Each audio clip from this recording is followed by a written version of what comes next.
And I like any kind of game which, you know, has some fantasy element, you know, science fantasy or, you know, fantasy. I'd play any of those. Played almost everything, except I haven't played all of like Avalon Hill's World War II board games, but any of their general board games, you know, Merchant of Venus, Squad Leader, Starfleet Battles, you know, I've played almost all of those. And of course I was a role player as well, but my favorite game was probably ICE. The system was Rollmaster. That and Champions were my two favorite systems, but basically anything. I was a engineering programmer. I was doing projects which were like CAD related, fire sprinkler analysis, very boring.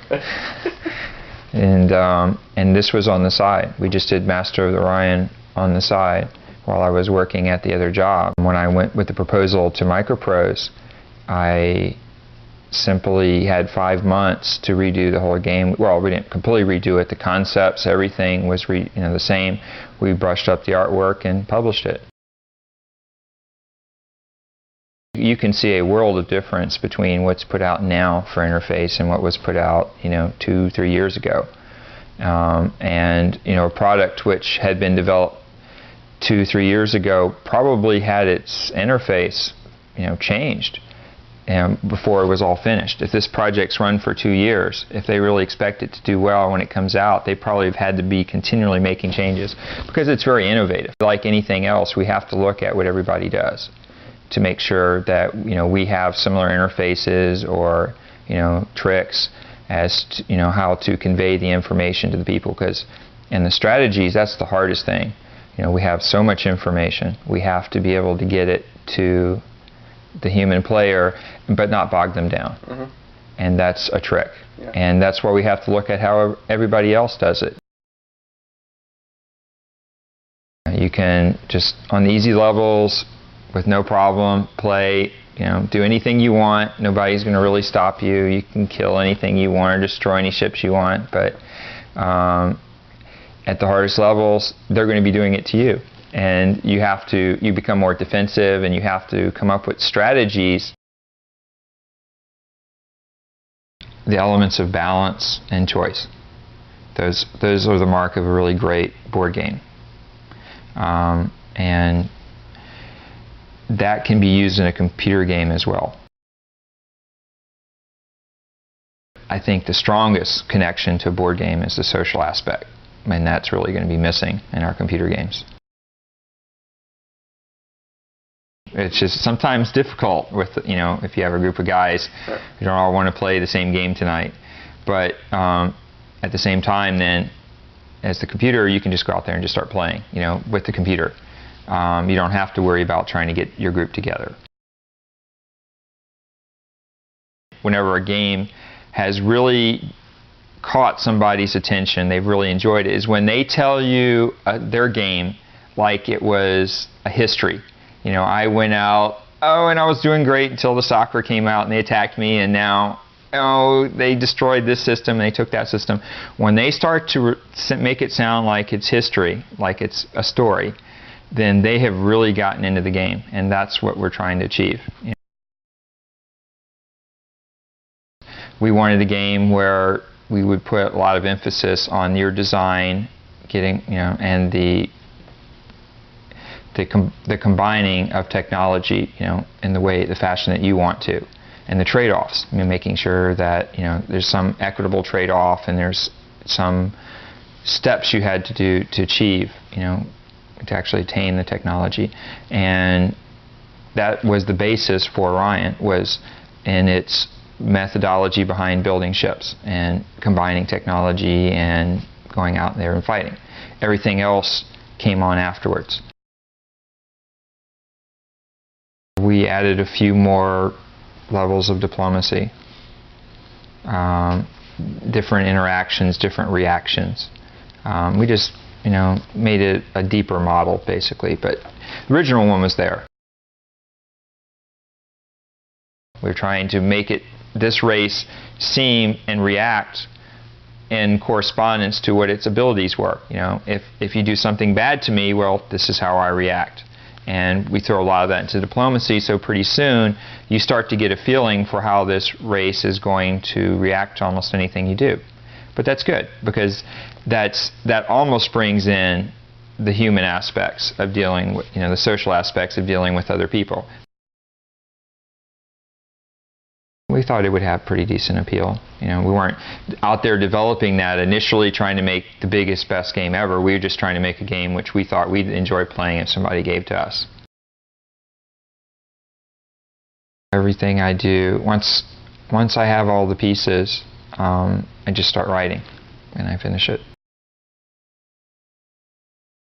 Most of my thoughts on Mom were while I was sitting waiting for my computer to compile the code, you know, Orion, and just kind of daydreaming, well, yeah, this would be pretty neat, and well, what if I had this, and what's this missing?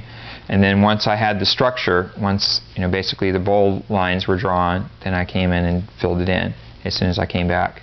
After we finished with Orion, it shipped, sat down 2 weeks, wrote it up, gave it to the programmers, and then we started on it almost immediately. I like role-playing games. I don't believe that the role-playing games that we actually play on the computer are quite as good of a translation, you know, from the paper to the computer as what the board games can be to the computer.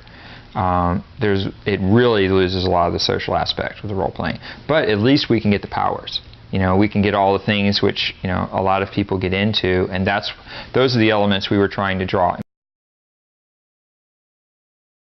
Played so many role-playing games, just cranked out the spells, you know, one spell after another. Never really thought about it. I mean, I enjoy it, but again, it's just variety. You give them a lot of things to play with and combine how they want to. We're not trying to copy, don't get me wrong, because there's a lot of things that are very different in Master of Magic than what are like Civilization. In fact, the whole game itself, the gameplay is very different. Civilization focuses on internal problems, whereas Master of Magic is external, it's conquest. And that is a fundamentally different problem, and the game is different. It's just on the outside it might look the same. Location theory. Towns just didn't grow up where you wanted them to. And here, the chance for it to grow depends on the area. Does it have a lot of food? Does it have a lot of gold? And it can actually die. There's no guarantee that this actually becomes a city. It just means that you have to be a little more meticulous about where you decide to stick your cities. It's a 2 meg file just of online help. Anything which is referenced in the game that you can see, you right click on and it gives you a description. And that's important because I don't think people do read the manual. We ourselves are looking in the future, you know, to any of the games which we're going to do, which are not going to all be pure strategy, but we're going to try and take those aspects which make a good strategy game and inject those into the other games that we're going to want, you know, to work on. I thought we'd run out of ideas, but, you know, just in the course of a few months, we've come up with 6 new ones. So we have a pretty lengthy list of things which 3 or 4 years from now we're still going to be working on. Plus, there's also the support of some products which people like. You know, like Master of Orion, we'll probably do some type of sequel for that one. You know, if Magic does well, we'll probably do a sequel for that one too. So we're going to have all the new ones that we want to do plus some others, you know, on the side. If anybody notices something, I generally address it. I'm not, you know, picky. I take everybody's input as being valid, and we do listen a lot on the networks, on the BBSs, to people's reaction. And likewise, when it came time to actually do Magic, you know, we had looked at a lot of people's reflection on Master of Orion on other games. We're trying to please the audience. We're trying to give them the games they want, not the games that we want to really do. And that's our approach. Give them as much of what they want as possible. And so we're trying to make everybody happy. 1830 for Avalon Hill, and tentatively titled MechWars, which is a giant robot strategy. It's what I consider almost a pinnacle of a good strategic board game, because everything is equal in balance, and there's a lot of options, but they're all nicely tuned, and that's the reason I like the game so much.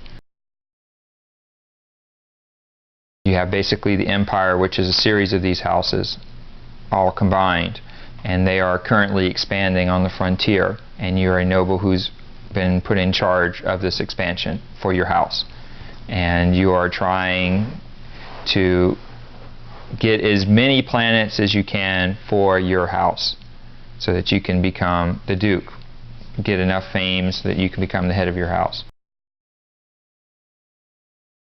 I just want to do good games. I mean, that's my whole passion, is to do the good games. I look forward to the next game I can do, not because it's, you know, a big, you know, project to work on or anything, but because it's a game I really want to have done, you know, that I think would be the greatest game, you know, that could be done, and that's what we're striving for.